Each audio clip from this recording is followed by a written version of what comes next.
Hollywood came to the nation's capital this week to premiere the first feature film on the life of an American icon. Harriet, based on the life of Harriet Tubman, opened to an enthusiastic crowd in the very place that's home to some of her precious possessions, the Smithsonian National Museum of African American History and Culture. Harriet speaks to truths rarely shared about Tubman and her journey from slavery to freedom. During a star-studded red carpet, she did the impossible on some of America's most hallowed ground, the makers of Harriet shared their inspiration. God don't mean people to own people. Tony Award winner Cynthia Erivo plays Harriet Tubman. I think it would be a sigh of relief to know that her work wasn't in vain. But for nearly 3 years, the slave-born Araminta Ross came into focus through the lens of director and co-writer Kasi Lemmons. She accomplished so much just on determination. I'm gonna be free or die. She was illiterate, she could neither read nor write, and yet she was able to accomplish these really amazing feats of courage. This was resistance.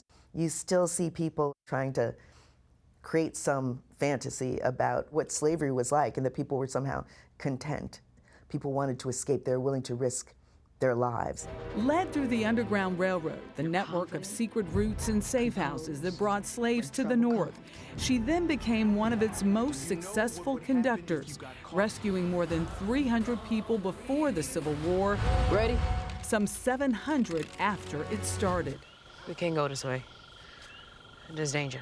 And while her actions were heroic, Lemmons says her motivation was something more basic. One thing we know about Harriet, she was motivated by love. Why you back here? It ain't safe. I come to get you. Bring all of you to freedom. She was motivated by love of her husband, love of her family, and really feeling like if she was free, they should be too. So this is a familiar walk for you? All the time. This is my hood. We caught up with Lemmons and her own family at the Lennox Coffee Shop in Harlem. It's a family affair, which makes it so great. Both her husband, director-producer Vondie Curtis-Hall, and her son, Henry Hunter Hall, star in the movie. I mean, did you have it in your mind, all three of you, we want in? Hunter actually came in and was teasing me, leaning over my shoulder as I was writing, going, doesn't Harriet have a sidekick? In fact, she did. A Union Army spy named Walter Plowden. But Lemmons placed him much earlier in Tubman's life. Name's Walter. Why should I trust you, Walter? Most folks definitely should not. It was such a great character. And then I was like, God, I need to play this. Was that an uphill battle for you? Winning over your mom? I mean, mom's was definitely like, don't mess up my movies. Like, do not mess up my movies. Maybe nobody noticed you gone. Maybe you sneak back for daylight. I ain't going back. I won't be free. Vondie Curtis-Hall is the Reverend Samuel Green, an ally of runaway slaves, including Tubman herself. He's not what he seems at first. Yeah. Was that hard to kind of play that duplicity? I think about Reverend Green, for me to see that you think this and he turns out to be such an integral part of the Underground Railroad. Harriet, welcome to the Underground Railroad. What is it like to work with him, and what's it like to work for her? Work for her. Ooh. Yeah, I really like working for her because she's so specific with her with her vision. Sometimes I feel like a prop, but sometimes you know, she really gives you the opportunity to sort of stretch. Shot on location in Virginia, not in Tubman's native state of Maryland, Lemmons claims cast and crew alike still felt an otherworldly connection. We shot on plantations where there had been 1,000 slaves, and you could feel it in the air and in the ground. But it wasn't a terrible thing. It was a celebration of the people that had lived and worked and loved and died there. Somehow, you could feel their strength. So being cold and wet in the woods, we just got a little tiny taste of what it must have been like to be alone with no shelter, hiding. 30 years in the business, Lemmons has really done it all. Writing, producing. Is this Lecter's handwriting? Even acting in such blockbusters as Silence of the Lambs. How do you kill someone with voodoo?